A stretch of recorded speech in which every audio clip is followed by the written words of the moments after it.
नमस्कार, मी सौ श्वेता सुनील कुलकर्णी. कथांजलीच्या या भागामध्ये मी आपल्या सर्वांचं मनापासून स्वागत करते. माझ्या चॅनलला आपण नक्की लाईक करा, शेअर करा आणि सबस्क्राईब करायला विसरू नका. माझ्या आधीचे व्हिडिओसुद्धा जर आपण ऐकले नसतील तर अवश्य ऐका आणि कमेंट्स अवश्य द्या. आजच्या माझ्या कथेचं नाव आहे झूल. मी ठरवलेच होते यंदाच्या सुट्टीत तुझ्याकडे यायचीच राहायला. मृणालने आल्या आल्या हातातली बॅग खाली ठेवत बैठकीवर बसकण मारली आणि वाह, अगदी आल्हाददायक हवा आहे हो. तिने आपलं मत सांगून टाकलं. हो, पण प्रवासाने दमली असशील अगदी, रमा जिव्हाळ्याने म्हणाली. मृणाल खास मुंबईहून महाबळेश्वरला आली होती.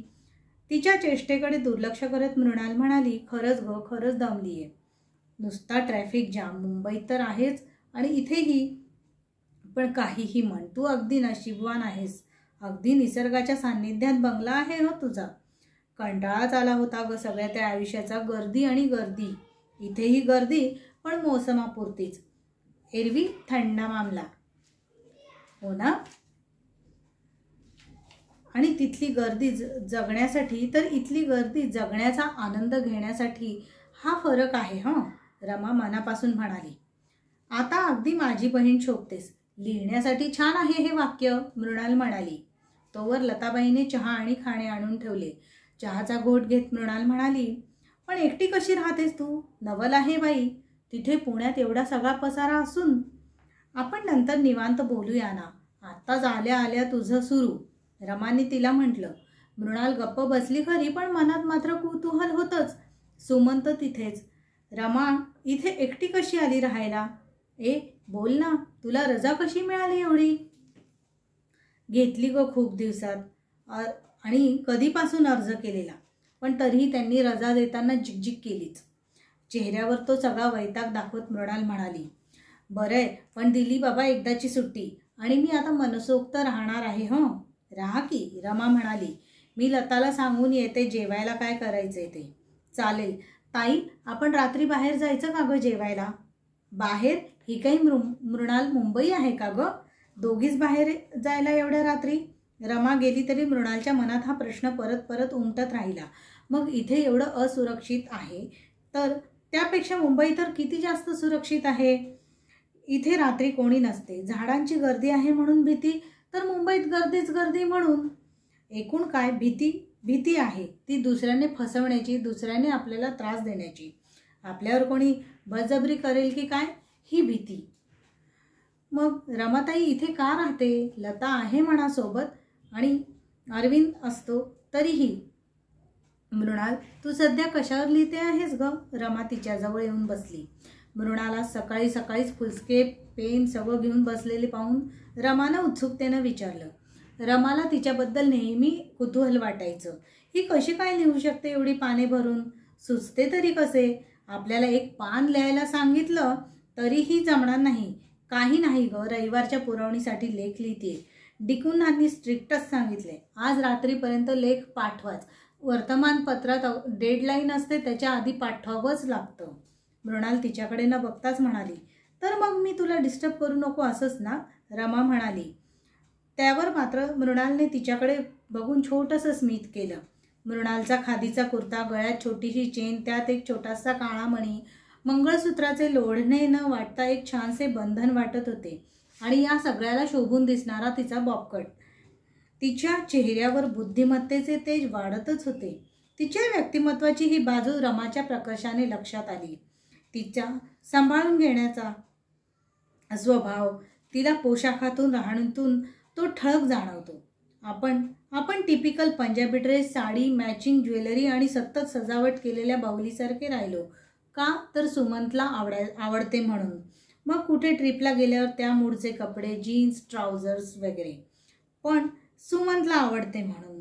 मग आपल्या आवडीचे काय? आपली आवड त्यानेच काय? आपणही कधी आपल्या आवडीनिवडीचा विचार केलाच नाही. आपण स्वप्न बघायचंच विसरून गेलोय.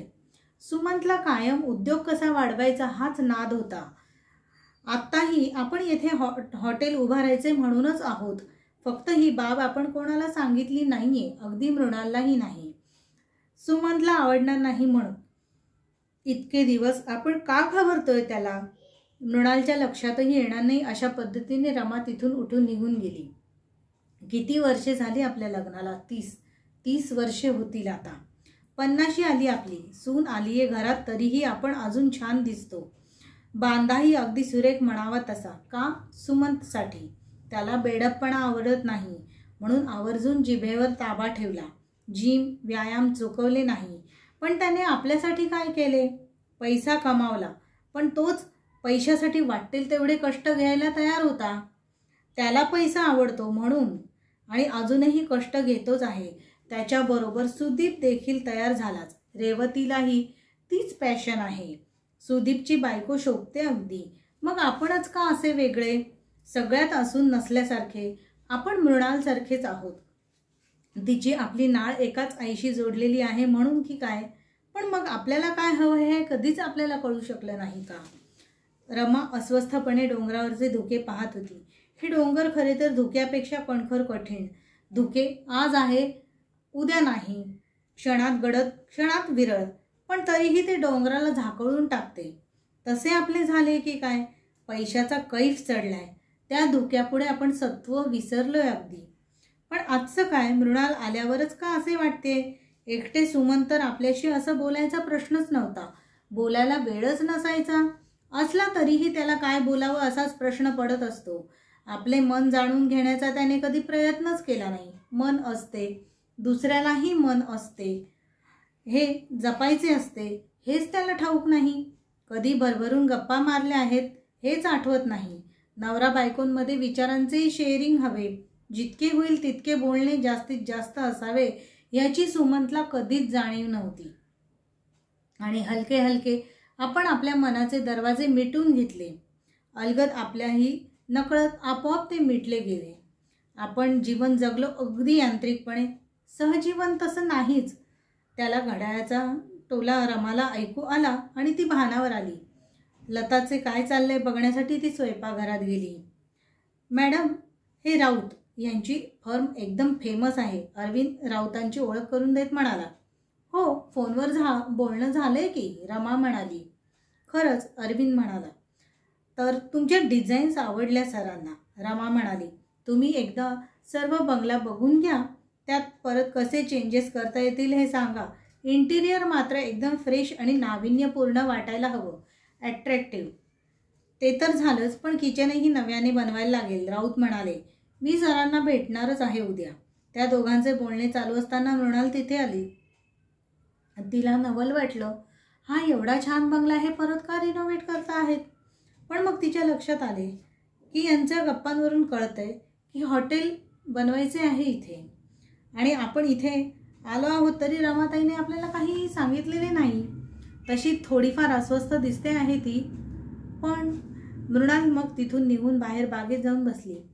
मगाचे मनातले धुके बाजूला सारीत ती निसर्गातील दुधाळ धुके निरखू लागली. चला, लेख तर लिहून पूर्ण झाला. आता नवीन लेखन सुरू करायला हवे. म्हणजे घाई न होता मनासारखं लिहिता येईल. आपली सारी प्रतिमा त्यात उतरायला हवी. नेहमी लिहून झाल्यावर कसे रीते वाटते, मोकळेही वाटते. पण सृजन कळा सोसून नवीन बळ मिळते. नव्या सृजन कळा सोसण्यासाठी तृप्तही वाटते आणि अतृप्तही. मल्हारला आपण एकदा हे सांगितले तर किती हसला होता तो. पण तेव्हापासून असे क्षण मात्र आपण मनापासून जपतो.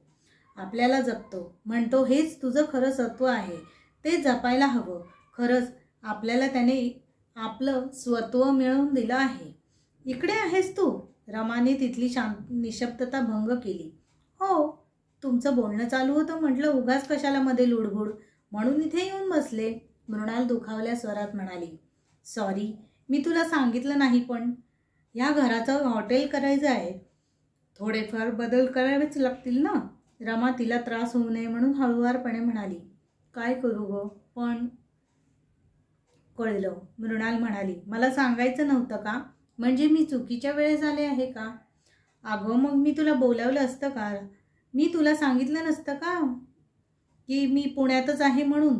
महाबळेश्वरला आली आहे हे कशाला सांगितलं असतं? मृणालने विचारलं. मला तुझा हेवा वाटेल, दृष्ट लागेल म्हणून तू मला सांगितलं नाहीस का की हॉटेल करणार आहोत म्हणून? रमा तिच्याकडे अचंब्याने पाहू लागली. माझ्या मनात असं काहीच नव्हतं ग. रमा, तिच्या मनातले बोलू पाहत होती, पण का कोण जाणे ती मोकळं बोलायला धजत नव्हती. सर्वांपुढे तिची जी प्रतिमा होती त्या प्रतिमेला छेद द्यावा असं ती काहीही करू शकत नव्हती. निदान तशी इच्छा तरी नव्हती. आपण आत्ता आहोत त्या कोशात खुश आहोत असे भासवायचा ती प्रयत्न करत होती. रेशमी कोश, मग त्यात गुरफटून फास बसला तरी चालेल. रमा दचकली. मृणाल दोन्ही हात झटकत म्हणाली, किती इमोशनल सीन झाला ना जुन्या मराठी चित्रपटातल्यासारखा. श्रीमंत बहीण, गरीब बहीण. अर्थात तिच्या स्वरातली टोचणी रमाला जाणवली आणि तिला अजूनच चुटपुट लागली. तिची ही अवघड अवस्था ओळखल्यागत लता आली. ताई, जेवण झालंय तयार, येता का जेवायला? हो आलोय. रमा हायसे वाटून उठली. चल मृणाल, भूक लागली आहे कडकडून. तुलाही भूक लागली असेल ना? हो तर, मृणाल बाकड्यावरची शाल उचलून घेत म्हणाली. ती शाल खांद्याभोवती लपटून घेत ती म्हणाली, बेटा मैंने तेरे लिए आलू के पराठे गाजर का हलवा बनाया है, मज्जाच ना? रमा काहीही प्रतिक्रिया न देता तिचा हात धरून तिला घेऊन गेली. मृणालने पेन ठेवून दिले. टेबलासमोरच्या खिडकीतून ती बाहेर बघू लागली. का वागली असावी रमाताई अशी? आहे ती या बाबतीत आपल्यापेक्षा नशीबवान खरी. कोरेगाव पार्कात फ्लॅट, कोथरूडमध्ये बंगला, फॅक्टरी, इथं इतक्या निसर्ग संपन्न स्पॉटवर बंगला. मान्य आहे, ह्यासाठी तीही गेली अनेक वर्षे राबतेच आहे. तेही आपण बघतोय. तिचा आनंद पैशात आहे, आपला आनंद लेखनात, वाचनात आहे. आपल्याला मनातल्या अंतरंगात डोकावून पाहायला आवडते आणि त्याचाच शोध घ्यावासा वाटतो. सुदैवाने मल्हारने साथ दिली आणि निषादही समाधानी मुलगा आहे, आपल्यासारखा मल्हारसारखा. मग रमाताईला हे इतक्या वर्षात का समजू नये? रमाने दारावर टकटक केली. डिस्टर्ब केले नाही ना ग तुला? नाही, आत्ताच लिहायचे थांबवले मी. मृणाल म्हणाली, चल चक्कर मारून येऊ. रमाने सुचवले. हो अर्थातच, इथे पायी फिरायला जाण्यासारखे सुख नाही बघ. मृणालने लगेचच तयारी दर्शवली. लताने कॉफी आणली. वाव, मज्जा. कॉफी मला गरजच होती का अगदी? मृणाल चित्कारली. जायफळ घेतलेल्या कॉफीचा आस्वाद घेत मृणाल स्वतः मध्येच दंग होती. रमा तिच्याकडे बघत होती. हलकेच. किती उत्साही असते ही. आपणही सतत कामात असतो, पण शारीरिक कामात. आपल्या मनाचे काय? आपले मन जणू काही मेले आहे आणि मृणाल मात्र मानसिकदृष्ट्या उत्साहाने रसरसलेली असते. आपण मनातले कधी उघड करत नाही, म्हणून त्याचे थरावर थर जमवून आपले मन निब्बर झाले आहे. आणि मृणालचे मन मात्र ताजेतवाने असते. मनातले सहारे उधळून टाकल्यामुळे ती एवढी टवटवीत दिसते. त्यासाठी तिला मेकअप, फॅशनेबल कपडे यांची गरज लागत नाही. आपणही असेच वागावे का? काय हरकत आहे? मृणालशिवाय आपले जवळचे, आता माहेरचे असे कोण आहे? तिचाही गैरसमज दूर व्हायला हवा आपल्याबद्दलचा. मृणालची कॉफी पिऊन झाल्यावर दोघी बाहेर पडल्या. हिरवीगार वनश्री, धुकं, लाल रस्ते, किती सुंदर वातावरण आणि पर्यटकांची गर्दी असलेली ठिकाणं टाळून त्या आड रस्त्याने चालू लागल्या. कशावर लिहिलास ग लेख? रमाने विचारले. अगदी या वातावरणाला विसंगत. मृणाल म्हणाली, हल्ली स्त्रियांवर होणारे अत्याचार. बलात्कार? रमाने प्रतिक्षिप्तपणे विचारले. हो. मृणाल, त्या व्यतिरिक्तही अनेक अत्याचार बायकांवर होतच असतात. मारहाण, इमोशनल ब्लॅकमेलिंग. रमा आता ठरवून म्हणाली, एखाद्या नवऱ्याने बायकोचे अस्तित्वच पुसवून टाकणे वगैरे. म्हणजे खून? नाही ग. शारीरिकदृष्ट्या ती जिवंत असते, पण मानसिकदृष्ट्या संपलेली असते. किंवा तिची मूळ प्रतिमा पुसून त्या जागी नवीन प्रतिमा बनवणे. रमाच्या तोंडून अशी वाक्य ऐकताना मृणालला वेगळंच वाटलं. नवीनच कोणीतरी होते ती बाई. तिच्या स्वभावासकट सगळंच बदलतं, अगदी बारीक सारीक सवयी सुद्धा. खरंच? एव्हाना संदीप प्रकाश पसरला होता. त्या तांबूस पिवळ्या प्रकाशात सगळे वातावरण भारावलेले वाटत होते. तुला काय म्हणायचं आहे? मृणालनं विचारलं. कारण इतक्या वर्षात तिला रमाताईकडून असं ऐकण्याची सवयच नव्हती. म्हणजे असं की अगदी उच्चभ्रू वर्गात सुद्धा बायकांना आपलं मन मारून जगावं लागतं. रमा म्हणाली, नवरा कसाही असला तरी त्याच्याशी जुळवून घेण्याची कसरत बाईलाच करावी लागते. हो खरंय ते, मृणाल म्हणाली. मृणाल, मलाच तुझा हेवा वाटतो, रमाने म्हणले. काय सांगतेच, काहीतरीच. मृणालचा विश्वासच बसेना. तुला तुझ्या मनासारखं जगता येतं. तूही जगतेस की तुझ्या मनासारखं? भ्रम आहे तुझा. माझं लग्न झालं तेव्हा तू खूपच लहान होतीस, म्हणजे मी या विषयावर तुझ्याशी बोलू शकत नव्हते. एवढी आईबाबांशी बोलून उपयोग नव्हता. त्यांनाच त्यांच्या तब्येतीचे प्रश्न होते आणि त्यांचा काळच तसा होता.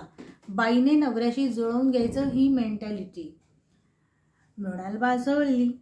सुमंत गोखले एक यशस्वी कर्तबगार उद्योजक, त्याची बायको असं बोलतीये?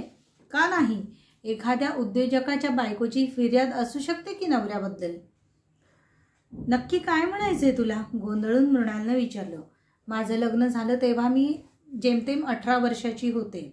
नवऱ्याशी सुखदुःख वाटून घ्यावं, आयुष्याचा साथीदार, मन ओळखू वागावा, संध्याकाळी दोघांनी चहा घेत दिवसभराच्या गप्पा माराव्या, एकमेकांचे मन एकमेकांजवळ पूर्णपणे पारदर्शक असावे, एवढीच माझी अपेक्षा होती. माझी एवढीच इच्छा होती. पण सुमंत तसे कधीच नव्हते. मी जणू काही एखादी निर्जीव वस्तू असावी असा संसार केला त्यांनी. 2 क्षण निवांत बसून बोलावं, माझ्या क्षुल्लक बोलण्यातही रस घ्यावा, असं त्यांनी कधीच केलं नाही. मला काय वाटतं, माझ्या भावना काय आहेत समजून घेण्याचा प्रयत्न तर सोडाच, तशी गरजही वाटली नाही त्यांना. फक्त पैसा पैसा पैसा पैसा कमावणे हे एकच ध्येय, आणि त्या ध्येयात झपाटलेला, त्यासाठी झिजणारा माझा नवरा. माझा सोबती कधीच झाला नाही ग. यांत्रिकपणे मुलं झाली, वाढू लागली, पण मनाचा कोंडमारा मात्र असह्य होऊ लागला. मग मात्र मी माझ्या मनाचा खून केला. मेलं माझं मन. मीही मग पैशासाठी झोकून दिलं आणि ती जगण्याची कोवळी वाटच खोडून टाकली. रमा थबकली. आपलं बोलणं कृत्रिमपद तर वाटत नाहीये ना हिला? तिच्या मनातला विचार ओळखूनच की काय मृणालने तिचा हात घट्ट धरला. पानांची सळसळ तेवढी ऐकू येत होती. अंधाराची छाया पसरू लागली होती. चल घराकडे जाऊया, रमा म्हणाली. त्यांची पावले उलट दिशेने वळली. माझ्या नवऱ्याने माझी नसलेली ही ओळख पुसून टाकली आणि मल्हारने तुला नवीन ओळख दिली. मृणालला काय बोलावे ते सुचेना. ठीक आहे, माझे आयुष्य ऐशारामात गेले, पण माझा संसार एका दगडी माणसाशी, पाषाण हृदयी माणसाशी झाला हे खरं. पण ते स्वभावाने वाईट नाही ग.